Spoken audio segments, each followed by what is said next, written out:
I'm ASMR Illumination, and this is Jane Eyre, Volume 1, Chapter 1. There was no possibility of taking a walk that day.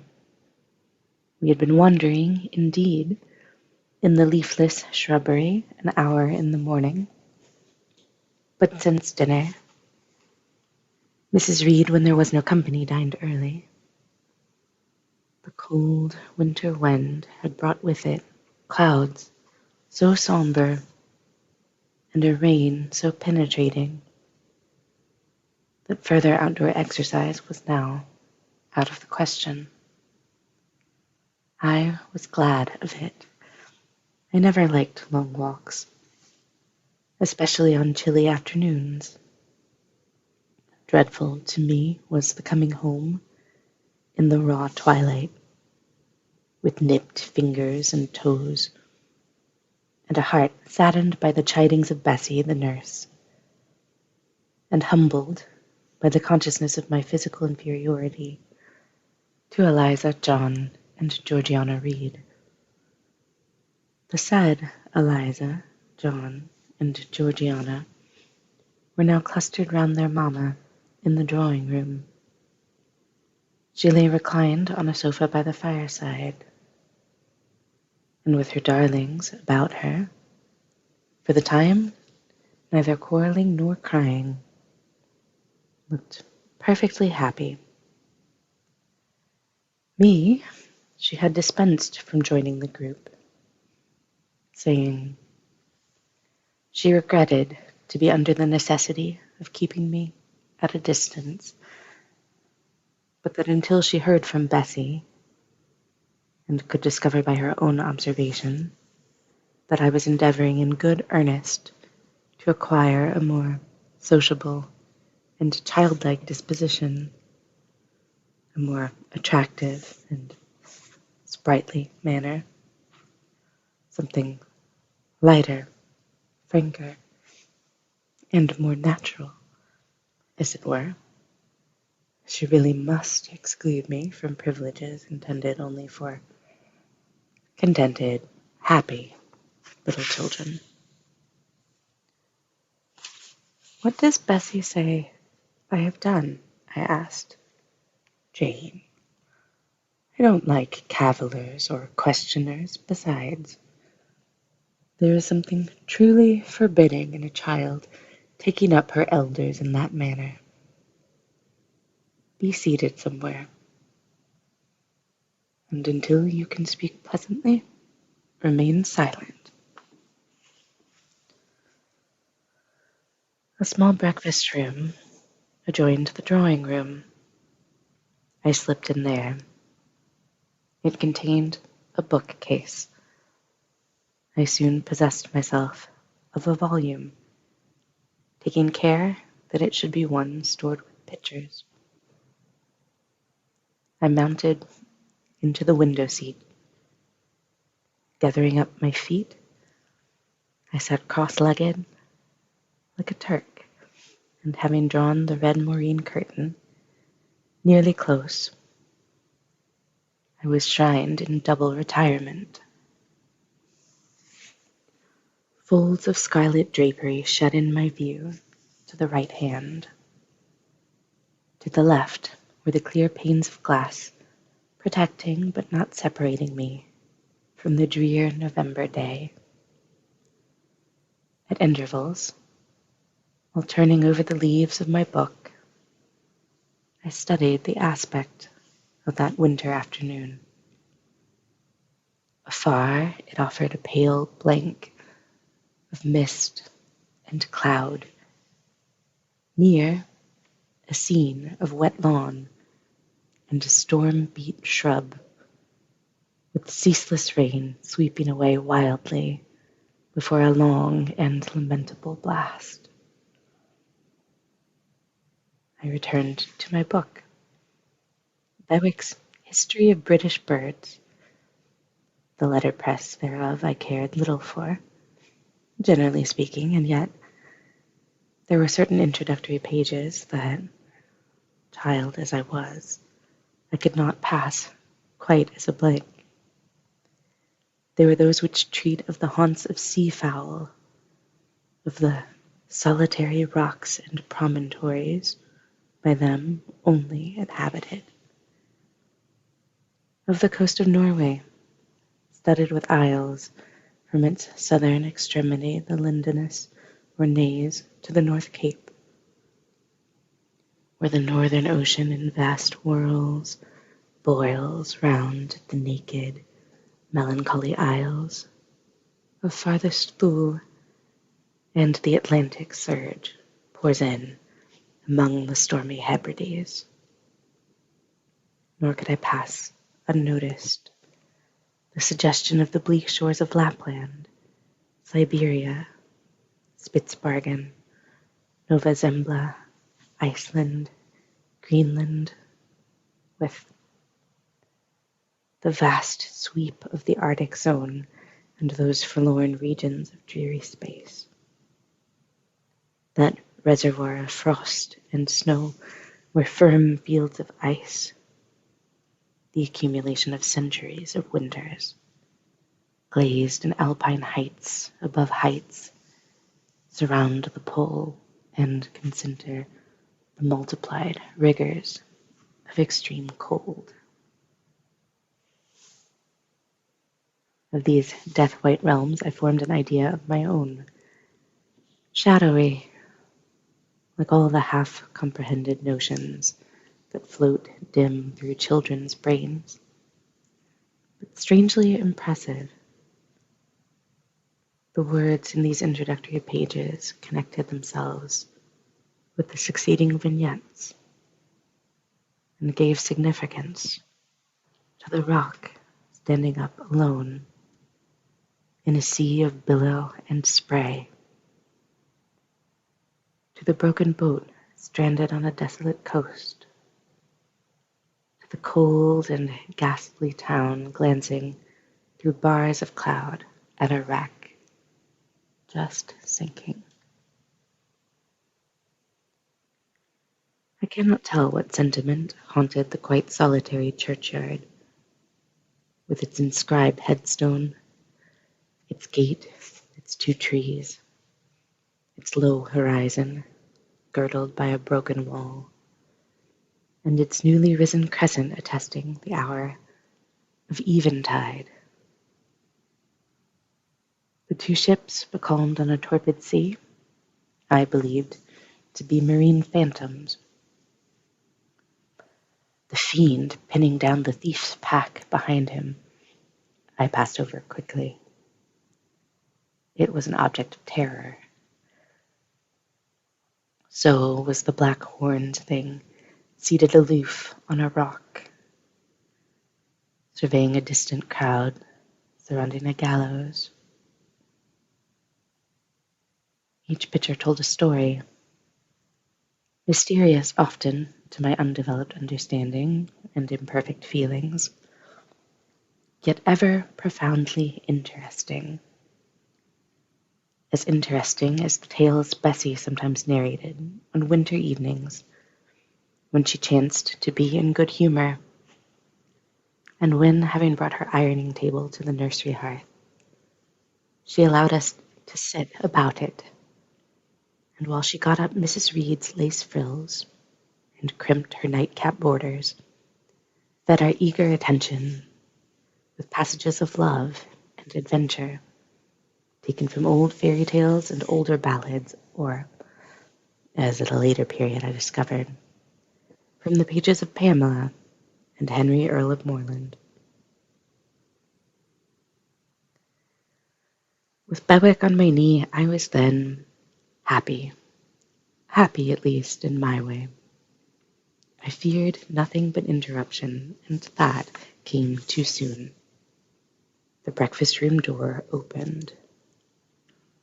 "Boh, Madam Mope," cried the voice of John Reed. Then he paused. He found the room apparently empty. "Where the dickens is she?" he continued. "Lizzie, Georgie," calling to his sisters. Joan is not here. Tell Mama she is run out into the rain. Bad animal. It is well I drew the curtain, thought I, and I wished fervently he might not discover my hiding place. Nor would John Reed have found it out himself. He was not quick either of vision or conception. But Eliza just put her head in at the door and said at once, "She is in the window seat, to be sure, Jack." And I came out immediately, for I trembled at the idea of being dragged forth by the said Jack. "What do you want?" I asked, with awkward diffidence. "Say, what do you want, Master Reed?" was the answer. "I want you to come here." And seating himself in an armchair, he intimated, by a gesture, that I was to approach and stand before him. John Reed was a schoolboy of 14 years old. 4 years older than I, for I was but 10. Large and stout for his age, with a dingy and unwholesome skin, thick lineaments and a spacious visage, heavy limbs and large extremities. He gorged himself habitually at table, which made him bilious, and gave him a dim and bleared eye and flabby cheeks.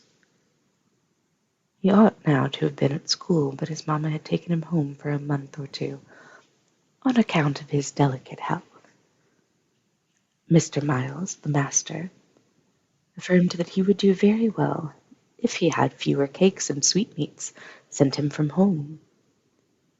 But the mother's heart turned from an opinion so harsh, and inclined rather to the more refined idea that John's sallowness was owing to over-application, and, perhaps, to pining after home.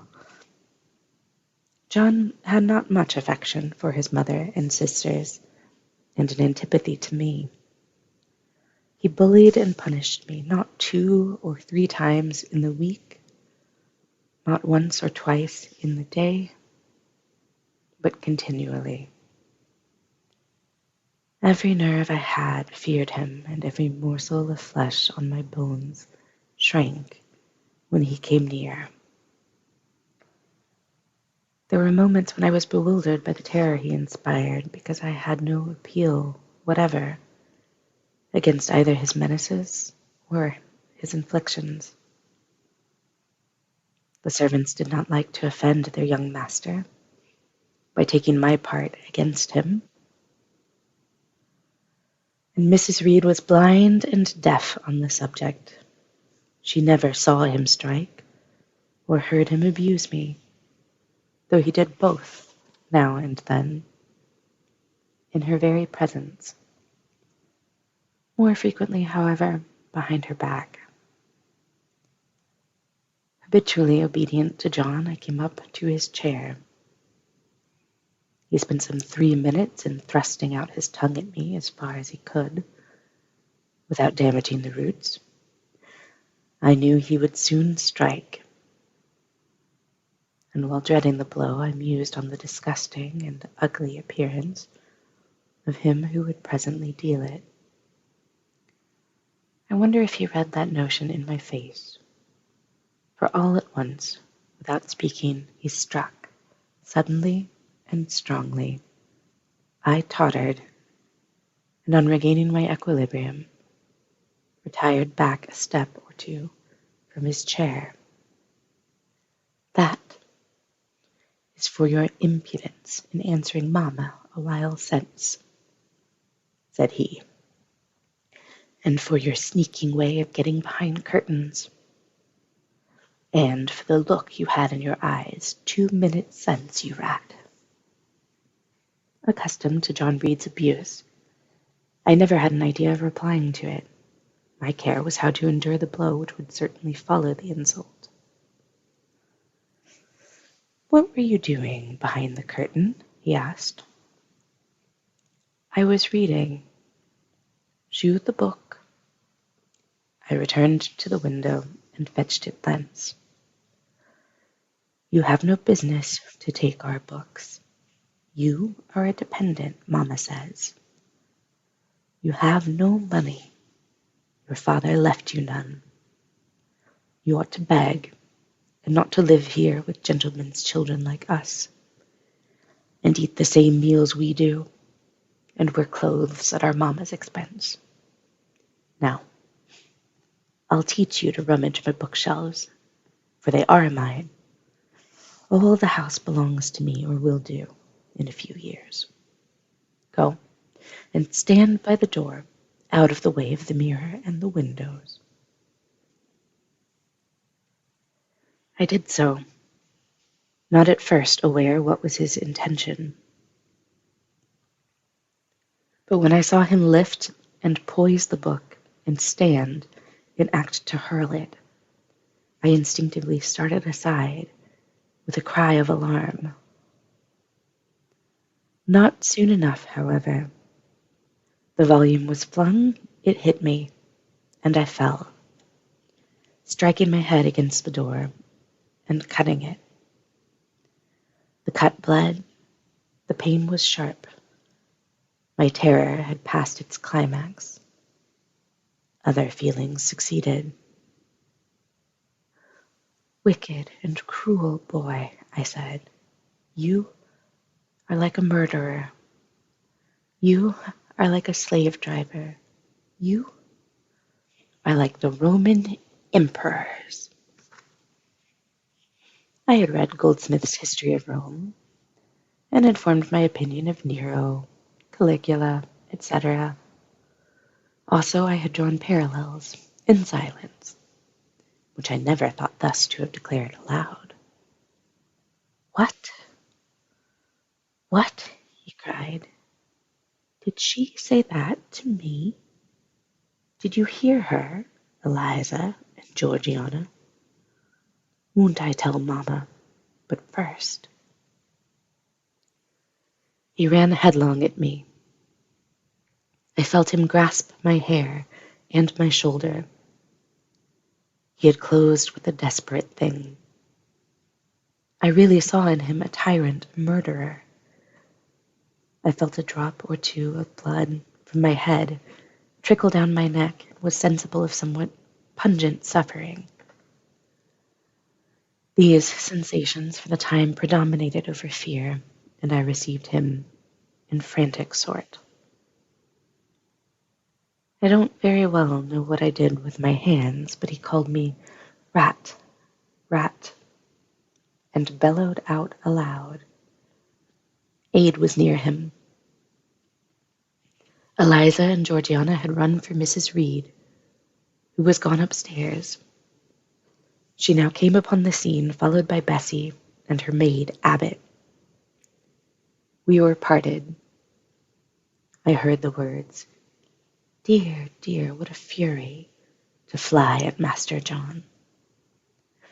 Did ever anybody see such a picture of passion?" Then Mrs. Reed subjoined, "Take her away to the Red Room and lock her in there."